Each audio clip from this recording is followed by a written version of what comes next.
हमारे चैनल पर सभी भक्तों का हार्दिक स्वागत है। दुर्गा सप्तशती के द्वितीय अध्याय को श्रवण करें और माता भगवती की कृपा को प्राप्त करें, अपने सभी मनोरथों को पूर्ण करें।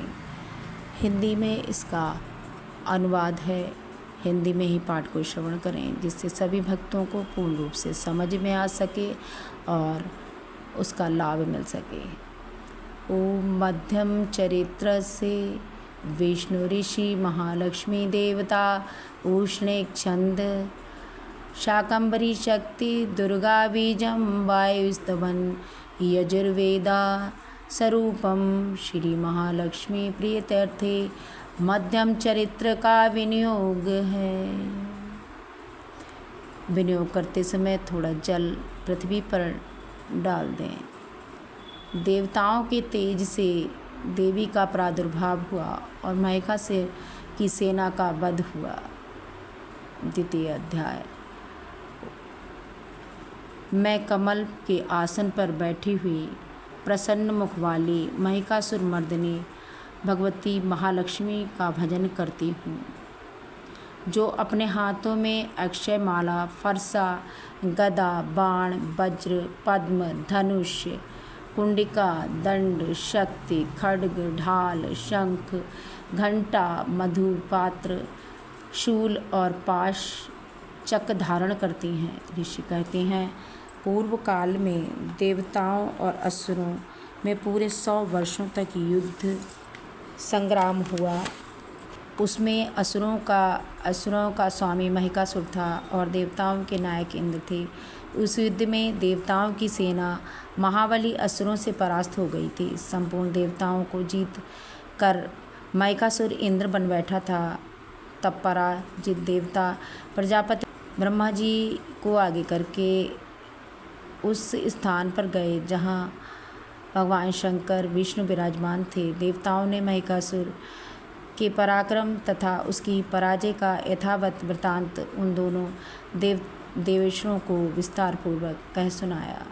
वे बोले, भगवान महिषासुर सूर्य, इंद्र, अग्नि, वायु, चंद्रमा, यम, वरुण और देवताओं का भी अधिकार छीनकर स्वयं ही सबका अधिष्ठाता बन बैठा है।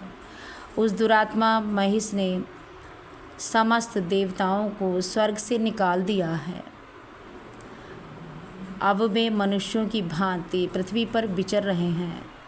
दैत्यों की ये सारी करतूत हमने आप लोगों को कह सुनाई।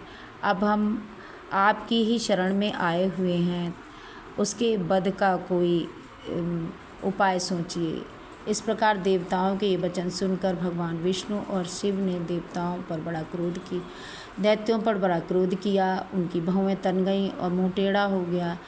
तब अत्यंत क्रोध में भरे हुए चक्रपाणी श्री विष्णु के मुख से एक महान तेज प्रकट हुआ।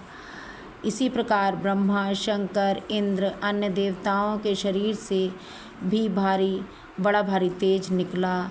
वह सब मिलकर एक हो गया और महान तेज का एक पुंज ज्वालायमान पर्वत सा जान पड़ता था। देवताओं ने देखा, वहाँ उसी ज्वाला संपूर्ण दिशाओं में व्याप्त हो रही थी। संपूर्ण देवताओं के शरीर से प्रकट हुआ ये तेज, इसकी कहीं तुलना नहीं की जा सकती थी। एकत्र होकर वह एक नारी के रूप में परिणत हो गया और अपने प्रकाश से तीनों लोकों को व्याप्त कर रहा था, प्रकाशवान कर रहा था। भगवान शंकर का जो तेज था, उससे देवी का मुख प्रकट हुआ। यमराज के तेज से उनके बाल और श्री विष्णु भगवान के तेज से उनकी भुजाएं उत्पन्न हुई। चंद्रमा के तेज से दोनों स्तन और इंद्र के तेज से मध्यभाग कटिभाग का प्रादुर्भाव हुआ। वरुण के तेज से जंघा पिंडलियों का निर्माण हुआ। पृथ्वी के तेज से नितंब भाग प्रकट हुआ। ब्रह्मा के तेज से दोनों चरण और सूर्य के तेज से उंगलियां उत्पन्न हुई। वासु के तेज से हाथों की उंगलियां और कुबेर के तेज से नासिका प्रकट हुई। उस देवी के दांत प्रजापति के तेज से तथा तीनों नेत्र अग्नि के तेज से प्रकट हुए थे। उसकी भौहें संध्या और कान वायु के तेज से उत्पन्न हुए। इसी प्रकार अन्य अन्य देवताओं के तेज से भी उस कल्याणमयी देवी का आविर्भाव हुआ। तदंतर समस्त देवता तेजपुंज से जो प्रकट हुई देवी देखकर महिषासुर के सताए हुए देवता बहुत प्रसन्न हुए। पिनाकधारी भगवान शंकर ने अपने शूल से निकालकर एक शूल माँ को भेंट किया और भगवान विष्णु ने अपने चक्र से निकालकर उन्हें एक चक्र प्रदान किया, भगवती को अर्पण किया। वरुण ने शंख भेंट किया, अग्नि ने भी उन्हें अग्नि उन्हें शक्ति दी और वायु ने उन्हें धनुष बाण से भरे हुए तरकस प्रदान किए। सहस्त्र नेत्रों वाले देवराज इंद्र ने अपने वज्र से एक वज्र प्रदान किया। ऐरावत हाथी से उतार कर एक घंटा भी उन्हें प्रदान किया। यमराज ने दंड और वरुण ने पाश, प्रजापति ने स्फटिक की एक माला और ब्रह्मा जी ने कमंडल भेंट किया। सूर्य ने अपने समस्त रोमकूपों में उनकी किरणों को भर दिया और एक चमकती हुई ढाल को प्रदान किया। क्षीर सागर से उज्जवल हार तथा कभी न जीर्ण होने वाले 2 दिव्य वस्त्र भेंट किए। उन्होंने दिव्य चूड़ामणि, 2 कुंडल, बड़े उज्जवल अर्धचंद और बाहुओं के लिए केसु और चरणों के लिए नूपुर प्रदान किए। गले के लिए सुंदर हंसली और उंगली में पहनने के लिए भी उन्होंने अंगूठियां प्रदान की। विश्वकर्मा ने उन्हें अत्यंत निर्मल फरसा भेंट किया, साथ ही अनेक प्रकार के अस्त्र शस्त्र भी उन्हें भेंट किए। इसके सिवा मस्तक और वक्ष स्थल पर धारण करने के लिए कभी न कुमलाने वाली कमलों की माला प्रदान की। जलद ने भी उन्हें सुंदर कमल पुष्प भेंट किए। हिमालय ने उनकी सवारी करने के लिए उन्हें सिंह तथा भांति भांति के रत्न अर्पित किए। धन के अध्यक्ष कुबेर ने मधु और पान पात्र दिया, जिससे संपूर्ण नागों के राजा शेष नाग ने भी उन्हें पृथ्वी को धारण करते हैं बहुमूल्य मणियों से विभूषित नागहार भेंट किया। इसी प्रकार देवताओं ने भी आभूषण अस्त्र शस्त्र देकर देवी का सम्मान किया। तत्पश्चात उन्होंने बारंबार अट्टहासपूर्वक उच्च स्वर से गर्जना की। उनके भयंकर नाद से संपूर्ण आकाश गूंज उठा। देवी का अत्यंत उत्तम उच्च स्वर कहीं भी समा नहीं रहा था, सिंहनाद कहीं भी समा नहीं रहा था। आकाश उसके सामने लघु सा प्रतीत हो रहा था। बड़े जोर से प्रध्वनि हुई, जिससे संपूर्ण विश्व में हलचल मच गई और समुद्र कांप उठा। पृथ्वी डोलने लगी और समस्त पर्वत हिलने लगे। उस समय देवताओं ने अपनी अत्यंत प्रसन्नता के साथ सिंहवाहिनी भवानी से कहा, देवी तुम्हारी जय हो। साथ ही महर्षियों ने भक्तिभाव से विनम्र होकर उनका स्तवन किया। संपूर्ण त्रिलोकी की को क्षोभग्रस्त देख दैत्यगण अपनी समस्त सेनाओं को कवचाज से सुसज्जित कर हाथों में हथियार से सहसा उठकर खड़े हो गए। और उस समय महिषासुर ने बड़े क्रोध में आकर कहा, आह, ये क्या हो रहा है। फिर वह संपूर्ण असुरों से घिरकर वह सिंहनाद और देवी को लक्ष्य बनाकर दौड़ा। आगे पहुंचकर उसने देवी को देखा और उनकी प्रभा से तीनों लोग प्रकाशित थे। उनके चरणों के भार से पृथ्वी धसी जा रही थी। माथे के मुकुट से आकाश में रेखाएं खिंच रही थीं तथा उनके धनुष की टंकार से सातों दिशाएं गूंज रही थीं। पाताल क्षुब्ध किए देती थीं। देवी अपनी हजारों भुजाओं से संपूर्ण दिशाओं को आच्छादित करके खड़ी थीं। तदंतर उनके साथ दैत्यों का युद्ध छिड़ गया और नाना प्रकार के अस्त्र शस्त्र से प्रहार संपूर्ण दिशाएं उच्छादित सी होने लगीं। चिक्षुर नामक महाअसुर महिषासुर का सेनानायक था। वह साथ ही युद्ध उनके साथ करने लगा। दैत्यों की चतुरंगिणी सेना साथ लिए चामर भी लड़ने के लिए आया। 1000 रथियों के साथ आकर उद्दंग नामक महादैत्य भी युद्ध करने के लिए आया। 1 करोड़ रथियों के साथ महाहनु नामक दैत्य भी युद्ध करने के लिए आया, जिसके रोम तीखे तलवार के समान थे। वह असलोमा नामक महादैत्य भी 5 करोड़ रथियों के साथ अपनी सेना लेकर देवी से युद्ध करने के लिए आया। 60 लाख रथियों के साथ बाष्कल नामक महादैत्य भी युद्ध करने के लिए वहाँ से आया। परिष्वकत नामक महादैत्य भी हाथी पर सवार होकर घुड़सवार अनेक दलों के साथ 1 करोड़ रथियों के साथ सेना लेकर माँ से युद्ध करने के लिए आया।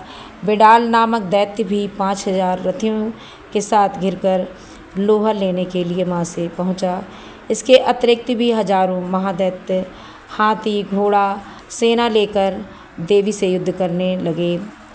स्वयं महिषासुर उस रंगभूमि में कोटि कोटि सहस्त्र तथा हाथों और घोड़ों से सेना के से घिरा हुआ खड़ा था, और दैत्य देवी के साथ तोमर, भिंगपाल, शक्ति, मूषल, खड्ग, पशु, पारिश और अन्य शस्त्रों के साथ युद्ध कर रहे थे। कुछ देवता उन पर शक्ति का प्रहार कर रहे थे, कुछ पाश फेंक रहे थे तथा कुछ दूसरे दैत्यों के साथ खड्ग प्रहार करके देवी को मार डालने का उद्योग कर रहे थे। देवी ने क्रोध में भरकर खेल खेल में ही सारे अस्त्र शस्त्रों की वर्षा से दैत्यों को नष्ट कर दिया था। उनके मुख पे परिश्रम और थकावट का रंगमंच भी चिन्ह नहीं दिखाई दे रहा था। ऋषि कहते हैं उनकी स्तुति कर रहे थे देवता और भगवती परमेश्वरी दैत्यों के साथ